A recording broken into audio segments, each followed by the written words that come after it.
সালামু আলাইকুম। আপনাদেরকে অনেক সময় অনেক ভিডিও দেখায় শীতকালে উপযুক্তভাবে ব্রুডিং করা এবং সেখানে যেন গ্যাস না হয় এবং গ্যাস থেকে মুক্ত রাখার জন্য এই ফার্মটা আমরা আজকে ভিডিও দেখাচ্ছি। এর আগেও গত বছর এরকম শীতকালে আমি দেখাইছিলাম। এই দেখেন, অল্প লাইটের ভিতরে অনেক পরিমাণ তাপকে ধরে রাখা। এই যে দেখেন, মাত্র 200 ওয়াটের 4টা লাইট দিয়েছে।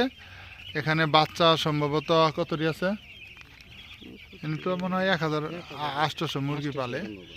আমি হালকা গ্যাস হয়, এই যে দেখেন, কিন্তু গ্যাস হলে পরে ওই দেখেন মুরগিগুলা খাদ্য পানি খাচ্ছে, একেবারে সব কিছুই ঠিক আছে। এই দেখেন উপর দিয়া বন্ধ করে দেওয়া, মানে তাপটাই করা হয় না, বাইরে বের হতে পারে না। আর আমাদের অন্যান্য যে খামারিগুলো তারা কি করে, একেবারে ছাদ পর্যন্ত থাকে,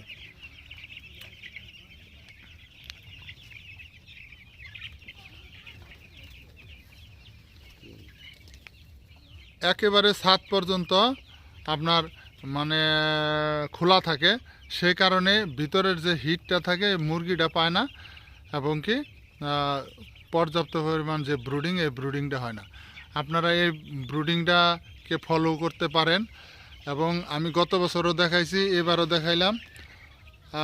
এইভাবে আশা করি ব্রুডিং যদি করেন ভালো রেজাল্ট পাবেন। উনি সবসময় ভালো রেজাল্ট পায়। মুরগির দাম যদিও কম থাকে, তারপরেও ভালো পরিমাণ প্রফিট করে সে। আমি এখন এই খামারটা দেখাচ্ছি গাজীপুর থেকে। ধন্যবাদ খামারি ভাই সব, সকলে ভালো থাকবেন। আসসালামু আলাইকুম।